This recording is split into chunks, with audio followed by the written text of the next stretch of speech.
Dobrý den, mám tady respondenta na rozhovor HC Warriors, kterým je Petr Matuška. Dobrý den. Dobrý večer, zdravím všechny fanoušky Warriors. Děkuji.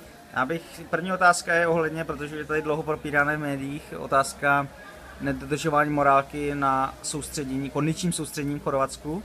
Takže co byste k tomu popsal, jak byste to vyvrátil, že se tam něco dělo? A důsledkem toho vlastně disciplinární komise vám pozastavila činnost na soutěžním utkání, takže co byste k tomu řekl? Já už bych se k tomu nerad jako vracel, mně to přijde strašně, že to média nafoukla, že to vůbec nebylo až tak aktuální a docela mě zarazila reakce vedení HCV,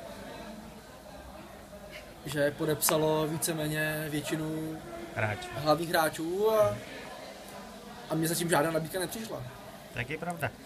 Chtěl bych se zeptat, jak teda vidíte své další působení nebo v následující sezóně, s kým se připravujete nebo jak to vypadá? Já se samozřejmě momentálně připravuju s hráči HC Warriors. Je to moje rodina, ale prostě není zase žádný tajemství, že mi přišly nabídky z předních pražských klubů a v případě nečinnosti vedení budu uvažovat o změně. Ano, ale bych trošku tady se rozporoval s nečinností vedení, protože jsem zaslechl, že prezident HC Warriors jakoby vás nechce pustit do těch pražských klubů právě, takže si myslím, že už se čeká jenom na rozhodnutí disciplinárky a budete nadále působit v HC Warriors právě v následující sezóně, takže myslím, že to jsou pro vás povzbudivá slova určitě. A pane redaktore, tohle jsou čistý spekulace jako já, tohle prostě nemůžu, tohle já neovlivním a pro mě hlavní, abych prostě hrál v další sezóně a když mám tyhle blbý náznaky prostě od Warriors, tak já si hledám dál. Jako.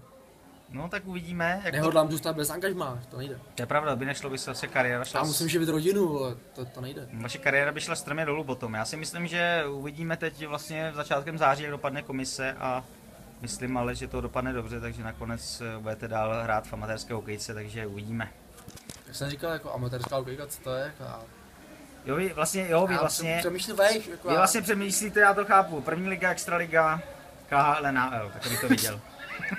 Já si myslím takhle, že by to bylo dobře. Přesně. Tak jo, děkuji vám za rozhovor, že jsme se tady pěkně sešli a uvidíme. Nemáte zač a Warriors navždy v mém srdci. Warriors forever, děkuji, nashledanou. Pro Warriors TV, Sid the Kid.